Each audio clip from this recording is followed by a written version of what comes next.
Welcome to ParSHA Cast, where you get the lowdown of the weekly ParSHA in a short, fun video and some questions to discuss with your family.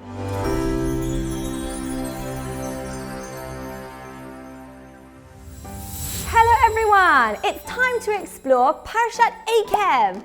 3, 2, 1, let's go.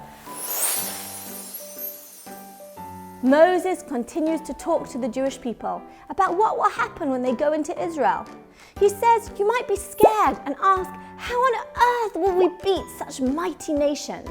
But just remember, God has promised that you will be able to defeat all your enemies. You should also remember how difficult things were for you in the desert. You were tested and tried, but this built your resilience. You lived off miracles, manna that fell from heaven to remind you that all our food really comes from God. And your clothes never wore out. Can you imagine wearing one set of clothes for 40 years? And keep focused on the end goal. Israel is a great land with 7 special species: wheat, barley, grapes, figs, pomegranates, olives, and dates. At this point, God gave you the mitzvah of benching, grace after meals. When you eat and you're satisfied, bless God. With this pep talk comes a warning. Moses says, when you get settled in the land, you build houses, you have a lot of money, you might become arrogant and proud of yourselves. You'll forget how God looked after you in the desert, protected you from poisonous snakes, and gave you manna and water. You might say, I've become rich because of my own brilliance. But really, it's God who is giving you the strength to become wealthy and successful. Unfortunately, if you do forget this and you start worshipping gods of others, God will destroy you like He has destroyed your enemies.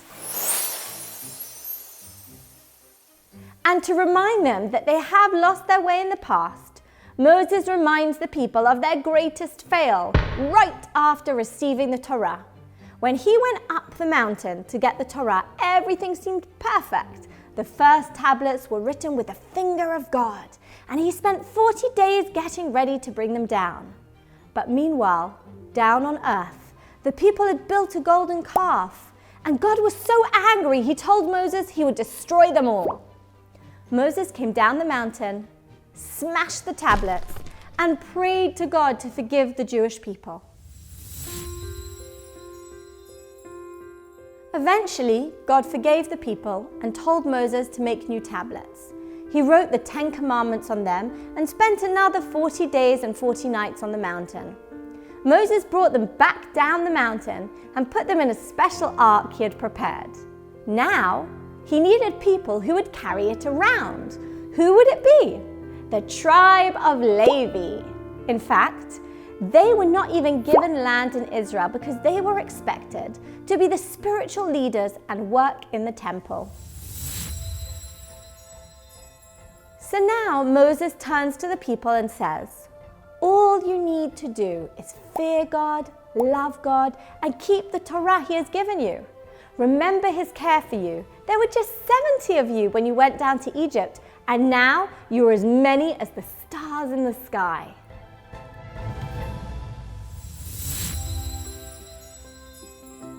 The Promised Land is not like Egypt. In Egypt, the water from the Nile irrigates the land, so it's very fertile, and it's set up to be a vegetable garden. But Israel has mountains and valleys and relies on rainwater. And God will send the rain based on how the Jewish people behave. So, keep the mitzvot and cling to God, and then God will defeat all your enemies. Anywhere your feet tread will be yours, from the desert to Lebanon, Euphrates, and the Western Sea. No one will be able to stand up against you because God will have made them scared of you. And that's it in a nutshell. Now it's your turn to do the talking. What does it mean to you when we talk about fear and love of God? Are fear and love not two opposite emotions? See you for next episode.